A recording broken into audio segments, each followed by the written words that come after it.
Kasi balik mo saan yung mga lagayan niya na. Ayan o. Kung saan mo kinuha yung mga Ang lagayan. laki. Para sa paglaki niya yan. Kung saan mo kinuha ang lagayan niyan, doon mo ilagay. Kasya to sa akin. Yan ba yung kaya Ate Kayla? Kasya to sa akin. Puro bago no? May tag price po. May tag pa. Para kayo Ganda. maglagay. Hal, sama. Tapos ito yung freezer. Yan, di ba na? Yan. Ito yung gusto kong bilhin sa kanya kaso ang mahal. Nasa 1,000 mahigit ang tayo. Tapos may 500 mahigit na ganito. Napaka ano to, ito yung pinaka bagong ano doon. Ayaw ko lang ano na. Mga shape oh. Balik mo muna yun dyan. Sisirain yan. Yan.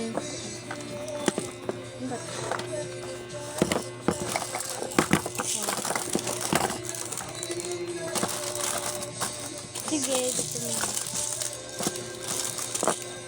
Mamaya, titignan ulit natin ha. Ayan guys, oh, ang ganda niya.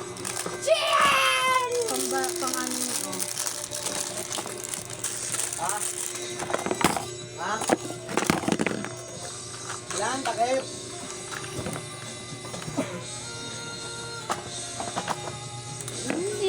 Nandito na. So, mamaya na lang daw kasi si Gian ay makulit. Baka mamaya ay masira. Ah!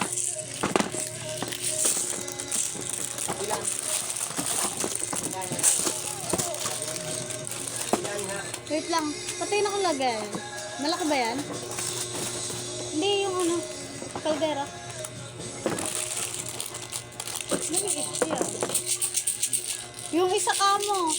Yung kay Lola. Ano sa tawpan? Ano ka na?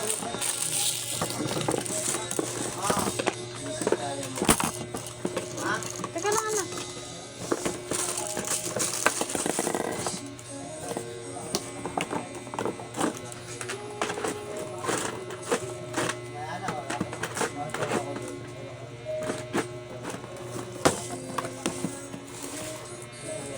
Okay guys, mamaya na lang po to. Mamaya na lang yan anak. Mamaya na lang.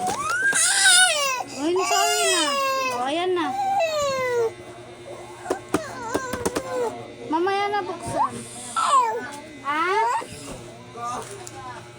Nagagalit. Ayaw ng ano. Tapos ito yung isa guys.